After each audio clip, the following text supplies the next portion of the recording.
Okay, so I was watching the kickoff tonight, and they did the Chelsea-Man City game, and there was this massive debate between kind of Rory and Boovy on one side, and then Lawrence and mckola on the other side, right?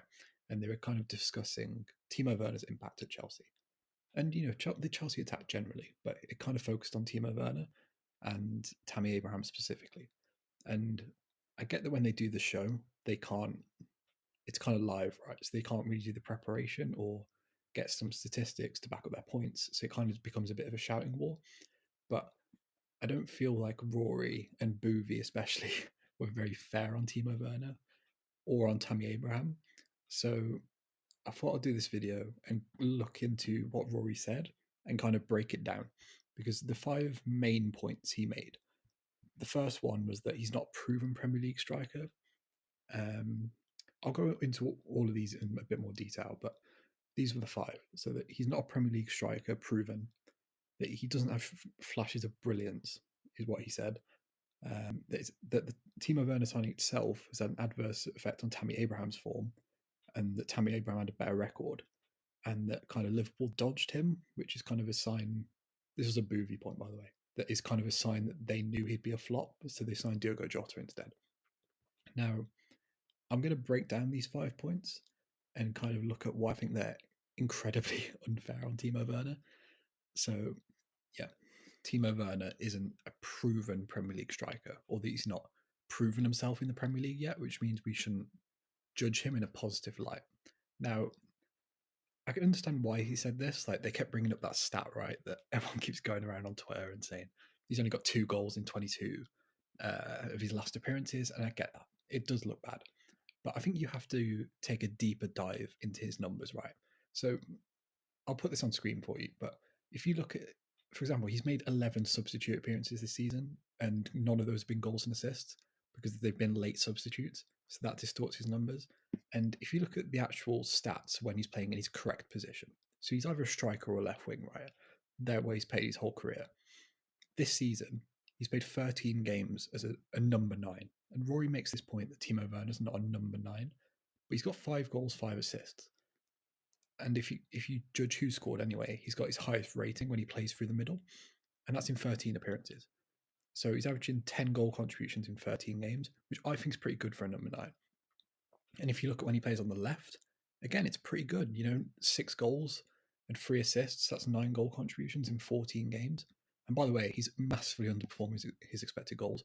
But even if you look at just his baseline raw numbers, he's putting up good output whenever he plays in his correct positions, which is left wing or striker. And don't forget as well, this is in 2,000 minutes. So 5 goals, 6 assists in the Prem with 2,000 minutes. That's basically a goal or assist every 100 minutes. Now, I'm not saying that's like world class or anything, but that's good for a guy that's been in a pretty dysfunctional Chelsea side and kind of been moved around a lot.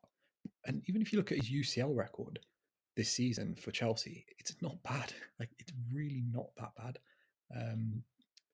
3 goals, 2 assists in 600 minutes. That's a good record, man. Like, he'd be their top goal scorer if it wasn't for Giroud's 4 goals in that one game they played. So I think this whole he's not a proven striker. First of all, if you look at his Bundesliga record, he is a proven striker. But even if you look at his Premier League record as a forward, his actual underlying numbers are pretty good. So I think that's a very unfair point from Rory. I get that he's not like a 20 goal season striker, but if you take into account the context, I think his numbers have actually been pretty good, and it's very unfair to say he's not proven himself in the Premier League because he has put up decent numbers in a pretty dysfunctional Chelsea side. So the next point I want to explore is when Rory said, and I quote, he doesn't show any flashes of brilliance, right? And the issue I have with this is that he cited Alvaro Morata's hat-trick. So they played Stoke in 2017 and Morata got a hat-trick in a 4-0 win, I think it was, against Stoke. I'm pretty sure they got relegated that year. Now, look, me and Rory might have different, definitions to what a flash of brilliance is. But if you look, I was looking at his games that he's played, and I think there's 4 things that you can cite to use as a flash of brilliance. So the guy got, Timo Werner, he got 2 goals and assist when they scored 3 against Southampton. So that's 3 goal contributions, just like Morata got. He got I know this is incredibly unfair to say, considering this happened after what Rory said, but he did get an assist in the game today. He scored against Tottenham, who are Chelsea's biggest rivals in the Carabao Cup. They did lose that game, but that's not Timo Werner's fault. He scored the goal away at Tottenham. And he's got, again, like I said earlier, he's got 5 goal contributions in the Champions League, which is Europe's premier competition. So, again, I get that he's not got an incredible highlight reel yet, but I think it's incredibly unfair to say he hasn't had any flashes of brilliance like Morata when he has put up good moments. Like, I'm not saying he's been perfect or anything, but he has had moments. And I think it's incredibly unfair to say he doesn't, and Morata did, just because Morata got 1 hat trick. Timo Werner has had moments this season, and I think it's incredibly unfair to act like that isn't the case. Okay, so after this, Rory started to discuss and compare Timo Werner to Tammy Abraham, right? Now, I think this is a pretty valid comparison considering Timo Werner was the guy who was bought to replace Tammy Abraham, so I understand why this comparison's been made. However, I think it's important to have some context, right? So, Timo Werner isn't a natural centre forward in the way that Tammy Abraham is. I mean, you can tell that by height, right? Tammy Abraham's 5'5", Timo Werner's 5'8". So Werner isn't a natural centre forward, but like I said earlier, his goal record as a centre forward is 10 goal contributions in 13 games. So I think it's very unfair to compare them directly because they're not exactly the same type of forward. But when you compare them, and he was comparing it and saying that Tammy Abraham's progress is being blocked by Timo Werner.